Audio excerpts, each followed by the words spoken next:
Corona काळात जिथे अनेक कंपन्या बंद झाल्या होत्या, अंबानी, अदानी यांना देखील मोठं नुकसान झालं होतं, पण याच काळात एका कंपनीने चांगलाच नफा कमवला। ती कंपनी डीमार्ट।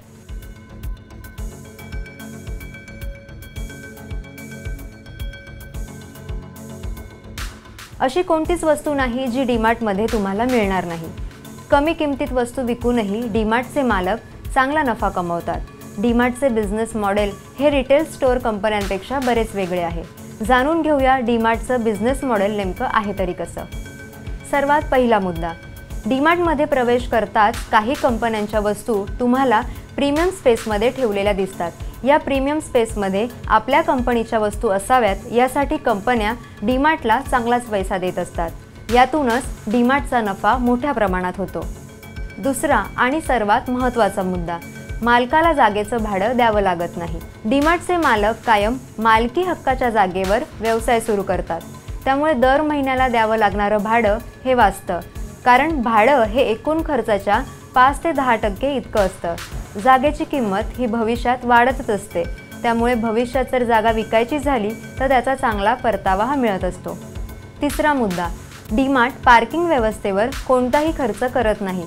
डीमार्टकडून कोणतीही पार्किंगची व्यवस्था केलेली नसते, कारण कंपनी पार्किंगसाठी मुद्दाम पैसे खर्च करत नाही।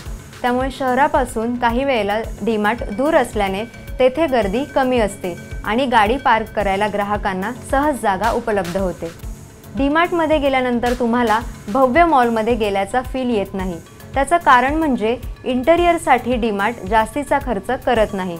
तुम्ही डीमार्टमध्ये गेल्यानंतर तिथे तुम्हाला कोणताही इंटेरियरचा अधिक खर्च केलेला दिसत नाही, तर एखाद्या साध्या दुकानात आल्यासारखं तुम्हाला वाटतं। डीमार्ट त्यावर जास्त खर्च न करता भरपूर एक्सेसरीज ठेवून जागेचा जास्तीत जास्त वापर करतं। पाचवा मुद्दा, स्वस्त आणि मजबूत पुरवठादार।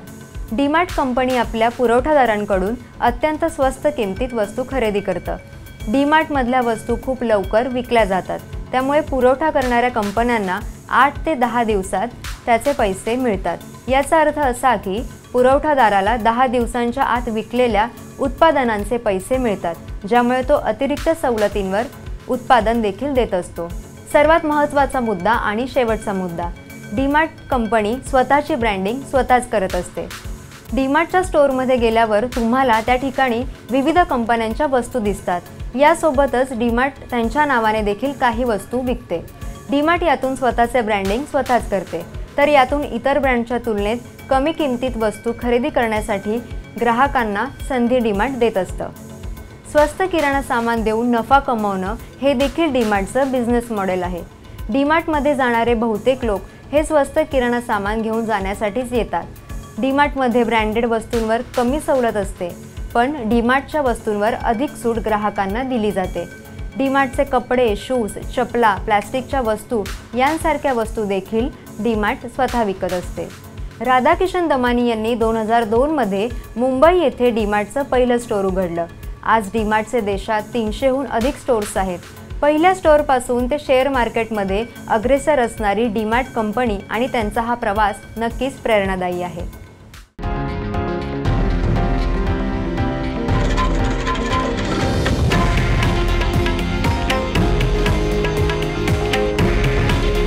हे आहे देशातील नंबर 1 न्यूज नेटवर्क आणि आपण पाहत आहात TV9 मराठी।